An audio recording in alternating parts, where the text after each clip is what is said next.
তো নমস্কার গুরুদেব। নমস্কার। তো গুরুদেব, আমরা আজকে জানতে চাই যে আমরা নিজের হাতকে কিভাবে বিচার করতে পারবো। আমরা যখন আমাদের প্রথম বিচার করব, ঠিক আছে, হাত যখন দেখতে যাব তখন খেয়াল রাখতে হবে। আমি একদিন বলেছিলাম যে ছেলেদের জন্য ডান হাত আর মেয়েদের জন্য বাম হাত। দেখো, আমি আবার একটা কথা বলছি যে আমাদের হাত কিন্তু দুটোকেই বিচার করতে হবে, দুটো থেকেই আমাদের 100% রেজাল্ট ধরতে হবে, ঠিক আছে। আমরা যখন বিচার করব দুটো হাতকে আমরা প্রাধান্য দেব, কিন্তু ছেলেদের জন্য আমাদের ডান হাতকে আমরা বেশি প্রাধান্য দেব, ঠিক আছে। আচ্ছা ঠিক আছে, আসো আমি দেখে দিই। এই যে আমার হাতটা আছে, ঠিক আছে, হ্যাঁ। প্রথম দেখতে হবে হাতের কোয়ালিটি, ঠিক আছে। আমার যে হাত, সেই হাতটা হচ্ছে চৌকো কোয়ালিটি, ঠিক আছে। চৌকো শ্রেণীর হাত বা চৌকো হাত, ঠিক আছে। নখের মধ্যে কোনো চন্দ্রমা আছে কিনা, ঠিক আছে, প্রত্যেক আঙ্গুলে আছে কিনা। আমি কি বলেছিলাম যে বৃদ্ধাঙ্গুলে বড় চন্দ্রমা ভালো, প্রত্যেকটা আঙ্গুলে বড় চন্দ্রমা মোটেই শুভ লক্ষণ, ঠিক আছে। তো কি দেখতে হবে, আমার কিন্তু প্রত্যেকটা আঙ্গুলে চন্দ্রমা প্রায় নেই বললে চলে, আর বৃদ্ধা আঙ্গুলে খুব একটা বড় চন্দ্রমা নয়, মোটামুটি ঠিকঠাক আছে। চৌকো কোয়ালিটির যে হাত, সেই হাতের বৈশিষ্ট্য কি? সেই হাতের বৈশিষ্ট্য হচ্ছে শিল্পীর যে কাজ, শৈল্পিক যে কাজগুলো, যেমন ধরো হাতের আমরা যে কোনো কারুশিল্পের কাজ করি না, যেমন ধরো জুয়েলারি বা কোনো কিছু গড়া, হ্যাঁ, নতুন কোনো কিছু তৈরি করা, ওই সমস্ত মানে শিল্পীর জন্য হাতটা একদম ঠিকঠাক আছে। তো গুরুদেব, এটা তো বুঝে নিলাম, এখন হাতের রেখা কিভাবে বিচার করতে হয় এটা একটু বলবেন।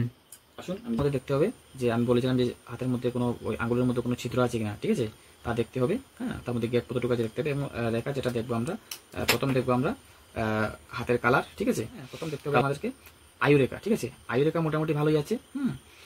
তারপর দেখতে হবে আমাদেরকে ব্রেন লাইন, এই যে ব্রেন লাইন, ঠিক আছে, ব্রেন লাইনটাও একদম ভালো আছে, হ্যাঁ, স্ট্রং আছে, একদম শক্তপোক্ত, এবং রেখার গভীরতা খুবই ভালো, ঠিক আছে।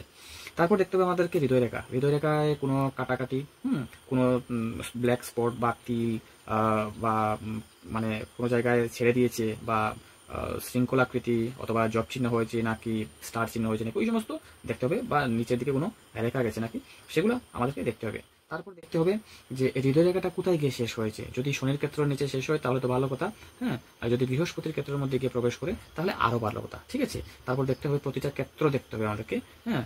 যেমন ধরো বৃহস্পতির ক্ষেত্র, হ্যাঁ, শনির ক্ষেত্র, রবির ক্ষেত্র, বুধের ক্ষেত্র, ক্ষেত্রগুলো কি উন্নত মানের আছে, ক্ষেত্রগুলোর মধ্যে কোনো খারাপ কোনো কিছু আছে নাকি, সেগুলো দেখতে হবে। তারপর দেখতে হবে আমাদেরকে, হ্যাঁ, আমাদেরকে ভাগ্যরেখা দেখতে হবে। এই যে আমাদের ভাগ্যরেখা কোথা থেকে উঠেছে, হ্যাঁ, ভাগ্যরেখা কোটা আছে, হ্যাঁ। তো এই যে ভাগ্যরেখাটা উঠেছে সেটা হচ্ছে একদম মণিবদ্ধ থেকে ভাগ্যরেখা উঠেছে, একাধিক ভাগ্যরেখা উঠেছে, চন্দ্রের ক্ষেত্র থেকেও ভাগ্যরেখা উঠেছে, সেটা দেখতে হবে। দেখতে হবে মঙ্গলের ক্ষেত্র কীরকম রয়েছে, শুক্রের ক্ষেত্র কীরকম রয়েছে।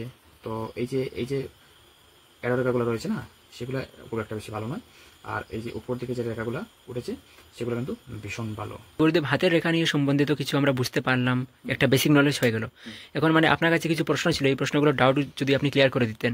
অবশ্যই। প্রশ্নটি হলো যে কোন ধরনের কোয়ালিটির হাত সবচেয়ে থেকে ভালো হয়। প্রত্যেক কোয়ালিটির হাতে আলাদা আলাদা বৈশিষ্ট্য আছে, ঠিক আছে।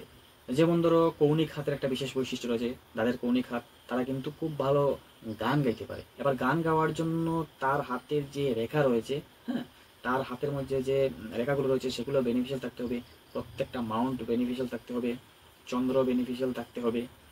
প্রত্যেকটা জিনিস যদি একটা আরেকটার সঙ্গে যদি সুসম্পর্ক যুক্ত না হয় তাহলে কিন্তু একটা কাজ পরিপূর্ণ হবে না। যদি লম্বা লম্বা টাইপের হাতের জন্য কি ধরনের কেরিয়ার সবচেয়ে ভালো হবে। শুধুমাত্র লম্বা টাইপ দেখলেই হবে না, ঠিক আছে। দেখতে হবে এই যে আমি লম্বা টাইপ তুমি বললে, এই ধরনের হাত, ওই যারা গান, যারা সিঙ্গার হয় তাদের জন্য খুবই ভালো, যারা নৃত্যশিল্পী হয়, তাদের জন্য খুব ভালো, যারা অভিনয় করে তাদের জন্য খুবই ভালো, ঠিক আছে। রেখা ছাড়া আর কিছু আছে নাকি যার মাধ্যমে আমরা হাতকে অশুভ মানতে পারি। হ্যাঁ, থাকবে না কেন।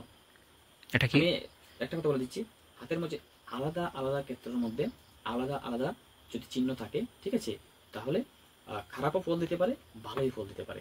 বৃহস্পতির ক্ষেত্রের মধ্যে যদি স্টার হয়, আর সেই স্টারটা যদি, হ্যাঁ, রবির ক্ষেত্রে হয়, তাহলে ফল কিন্তু আলাদা থাকবে, ঠিক আছে। আর অশুভ যদি বলি, তাহলে হাতের মধ্যে যে কোনো জায়গায় যদি তিল থাকে, ঠিক আছে, তাহলে সেটা কিন্তু মোটেই শুভ নয়। আর যদি রেখাগুলো যদি ভাঙা ভাঙা থাকে, বা রেখার মধ্যে যদি কাটা থাকে, রেখাকে যদি কোনো অন্য কোনো রেখা, খারাপ অশুভ রেখাগুলো যদি ছেদ করে যায়, তাহলে এটা কিন্তু একদম অশুভ, ঠিক আছে। তো তিল থাকা এবং কোনো জায়গায় রেখাকে ছেদ করে অন্য রেখা চলে যাওয়া সেটা কিন্তু ভীষণ অশুভ।